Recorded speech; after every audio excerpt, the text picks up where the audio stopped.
పాలమూరు అంటే వలసకూరిలో కొలువే కాదు, వీర యోధుల నెలవు కూడా.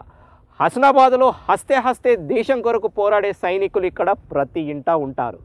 దేశం కొరకు తమ వంతు సాయంగా చేస్తున్న వీర హుస్నాబాద్ సైనికులపైనే ఈ వారం మన బతుకు చిత్రం.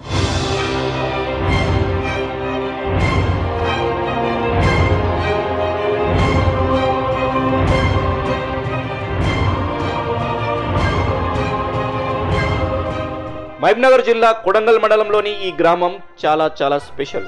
హైదరాబాద్కి కేవలం 120 కిలోమీటర్ల దూరంలో ఉండే హస్నాబాద్ గ్రామానికి దేశభక్తి ఎక్కువే అని చెప్పాలి. ఎందుకంటే ఈ గ్రామం నుంచి దాదాపు 120కి పైగా వ్యక్తులు ఇప్పుడు ఆర్మీలో ఉన్నారు.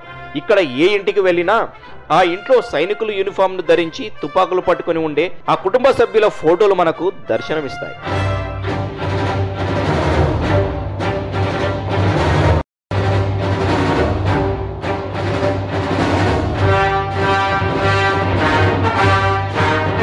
ఇప్పుడు మీరు చూస్తున్న పెద్ద ఆయన పేరు ముద్దయ్య. గతంలో ఆర్మీలో పనిచేసి తిరిగి గ్రామంలో స్థిరపడ్డారు. ఇప్పుడు ఈయన కుమారుడు భాస్కర్ గత 12 ఏళ్లుగా సైన్యంలో పనిచేస్తున్నారు. గతంలో కొన్నాళ్ళు జీప్ డ్రైవర్గా పనిచేసిన భాస్కర్ ఆ పని వదిలేసి తండ్రి బాటలో నడుస్తున్నారు. కొడుకుని ఆర్మీలోకి పంపిన ఈ తండ్రిని కదిలిస్తే అనేక సంగతులు చెప్తారు.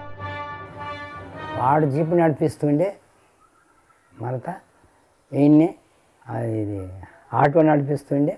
ఇక వాళ్ళకి వాళ్ళ దోస్తులు 2-3 వెళ్ళిపోయినందుకు ఇక నేను ఉండరాదు, నేను పోతా అంటానని ఇక వాడు కూడా ఇదయ్యి నా కొడుకు వస్తాడు ఇప్పుడు వస్తున్నాడు అంటాను. నేను ఎట్లా చెప్పదు, పోతే అక్కడ పోతే ఇక్కడ అనుకున్నాడు. వాడు వెళ్ళిపోయాడు.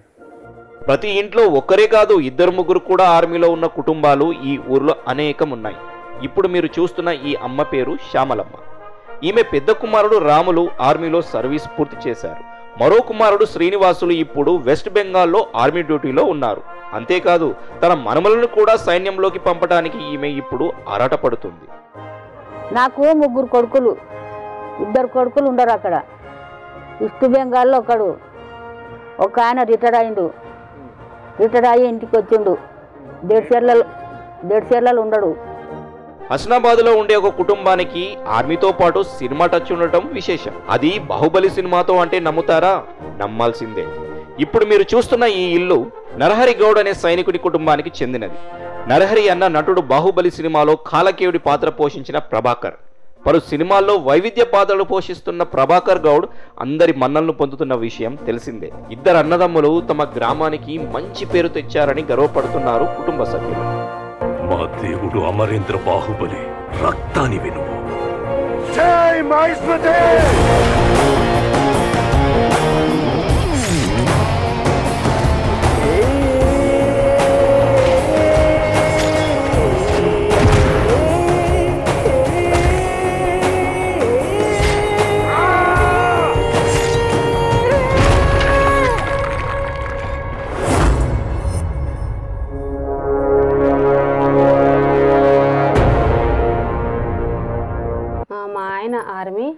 తను ఆర్మీకి ఒక దేశ సైనికుడిగా వెళ్ళినందుకు చాలా గర్వంగా ఉంది. గర్వంతో పాటు తను ఆ దేశ సరిహద్దులకు వెళ్ళడం వల్ల రక్షణతో పాటు కొద్దిగా బాధ కూడా ఉంటుంది. తన భార్యగా గర్వపడుతున్నాను. ఇంకోటి మా బావగారు బాహుబలి కొత్తగా రిలీజ్ అయిన మూవీ బాహుబలి తర్వాత మర్యాద రామన్నలో మూవీలో యాక్ట్ చేశారు విలన్గా. మర్యాద రామన్న మూవీలో బైరెడ్డి, బాహుబలిలో కాలకేయ పాత్ర. మా బావగారు కూడా అలా నటించి తను మంచి ఎత్తులోకి రావాలని కోరుకుంటున్నాను. మా ఆయన కూడా మంచి దేశ సైన్యంలో ఉండడం వల్ల మా ఫ్యామిలీ అందరూ కూడా మా గ్రామం విలేజ్ వాళ్ళు కూడా చాలా హ్యాపీగా ఫీల్ అవుతున్నారు. మా బావ నుండి కానీ మా ఆయన నుండి కానీ మా ఫ్యామిలీ వాళ్ళు చాలా హ్యాపీగా ఉన్నారండి. హస్నాబాద్కి సైన్యానికి ఉన్న సంబంధం చాలా ఏళ్ల నుంచి కొనసాగుతోంది. ఈ ఊరి వారు 1962 ఇండియా చైనా వార్ తర్వాత రేడియోలో సైనికుల వార్తలు విశేషాలు విని ఉత్తేజితులై దేశం కొరకు సైన్యంలో చేరారు. ఆ విధంగా ఆనాడు కొందరు సైన్యంలో చేరడమే కాదు, వారు తిరిగి తమ తోటి వారెందరో సైన్యంలో చేరడానికి సహకరించారు. సైన్యంలో జరిగే రిక్రూట్మెంట్ పారదర్శకంగా ఉండి ఎలాంటి లంచాలకు తావు లేకుండా ఉంటుంది కాబట్టి అర్హత గలవారు, దేశంపై ప్రేమ ఉన్నవారు తప్పకుండా ఆర్మీలో చేరాలని తెలిసిన వారికి, తెలియని వారికి సూచిస్తుంటారు మాజీ సైనికుడు హనుమయ్య యాదవ్. నేను 1966లో ఆర్మీలో చేరాను. నా ట్రైనింగ్ సెంటర్ విల్లింగ్టన్ నీలగిరిలో ట్రైనింగ్ చేసి చక్కగా అక్కడ నుండి బార్డర్కి వెళ్ళిపోయాను. పూల్ సెటర్, జమ్మూ పూల్ సెటర్లో 3 సంవత్సరాలు చేసి మళ్ళీ రిటర్న్ అయ్యి మద్రాసే వచ్చాను. అక్కడి నుండి మళ్ళీ తిరిగి నాగాలాండ్, అస్సాం ఏరియా, తిన్సుకియా ఏరియాలో పోయినప్పుడు అప్పుడు 71 యుద్ధం లడాయి స్టార్ట్ అయింది. అరుణాచల్ ప్రదేశ్లో ఉన్నాం అప్పుడు. అయితే ఆర్మీ అనేది ఎందుకు పోయాను అంటే అప్పుడు నేను చూసేవాడిని. 62 యాక్షన్ జరిగింది.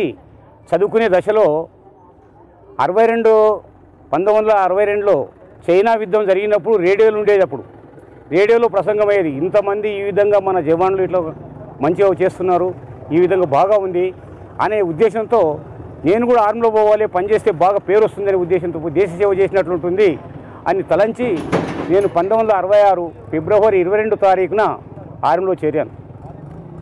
చేసి 73లో 71 యుద్ధము ముగిసిన తర్వాత ఆర్మీలో ఉండడం కొద్దిగా కష్టం అనిపించి ఇంటి దగ్గర ఎవరు లేనందువల్ల నేను డిశ్చార్జ్ అడిగి ఇంటికి వచ్చాను.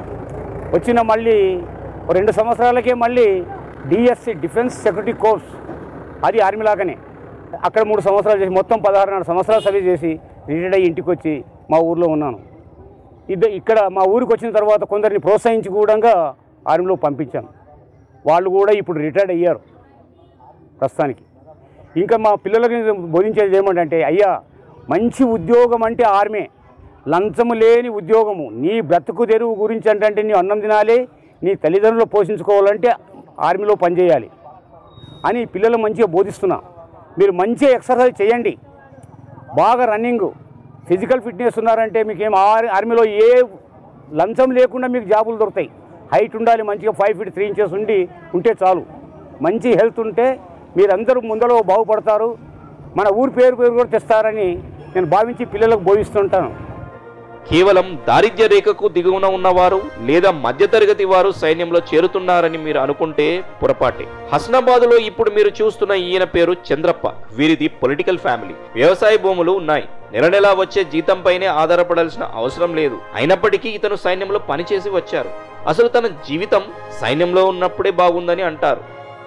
సార్, నేను చదివేటప్పుడు, ఎడ్యుకేషన్ చేసేటప్పుడు 7th క్లాస్ సోషల్ బుక్లో ఉంది. నెహ్రూ ఏమన్నాడంటే జై జవాన్ జై కిసాన్ అన్నాడు. చేస్తే దేశ సేవ కొరకు ఆర్మీలో పోవాలి, లేదా ప్రజలను అన్నం పెట్టాలంటే వ్యవసాయం చేయాలి అని ఆ లెసన్స్లో ఉన్నందుకు నేను దాన్ని ప్రిపేర్ అయ్యి ఏం చేసినాను సార్ అంటే, నేను వ్యవసాయం చేయలేను, అతనే వ్యవసాయం చేసేటోళ్ళు ఉన్నారు, నేను వ్యవసాయం చేయలేను, కనీసం దేశ సేవన చేయాలి అని ఆ సిద్ధాంతంతో నేను ఆర్మీలో పోవడం జరిగింది సార్. ఇప్పుడు ఎక్కడ చూసినా ఇంజనీరింగ్ లేదా మెడికల్ ప్రొఫెషన్ అంటే క్రేజ్. అంతేకాదు ఐటీలో చేరాలని లక్షలాది రూపాయల జీతం పొందాలనుకునే వారి సంఖ్య నానాటికి పెరుగుతుంది. ఈ రోజుల్లో సైనిక ఉద్యోగాలంటే బాగా రిస్క్ తో కూడినవనే అభిప్రాయం ఉంది. మరి సైనిక ఉద్యోగాలకు వెళ్లే అబ్బాయిలకు పెళ్లి సంబంధాలు వస్తాయా అంటే ఈ గ్రామస్తులు ఏమంటారో వారి మాటల్లోనే. ఇంజనీర్లు, డాక్టర్లు కావాలి అంటని కోరుకుంటారు. మా ఊళ్ళో అట్లా లేదు. మేము దేశ సేవకి ఆర్మీలు అయితే చాలంటని మేము సంతోషపడుతున్నాము. దాని గురించి మా ఊళ్ళో ఎంతమంది ఉన్నారంటే 100 మంది కంటే ఎక్కువ మంది ఆర్మీలో ఉన్నారు. తల్లిదండ్రి అందరు సంతోషం ఉండరు. నా కొడుకు కూడా ఆర్మీలో ఉండి ఆర్మీలో రిటైర్మెంట్ అయ్యి మళ్ళీ ఇప్పుడు వచ్చి ప్రైవేట్ ఉద్యోగం చేస్తున్నాడు. మాకు చాలా సంతోషం ఉండదు. మా ఊరు చాలా మంచిగా ఉండదు. ఇప్పుడు ఆర్మీ గురించి అంటే దేశ సేవకి ఇంకా పోతూనే ఉండరు. అందరూ 100 మంది కంటే ఎక్కువ 150 మంది వరకు అట్లా ఆర్మీలో ఉండరు. అందరూ మంచిగా ఉండరు.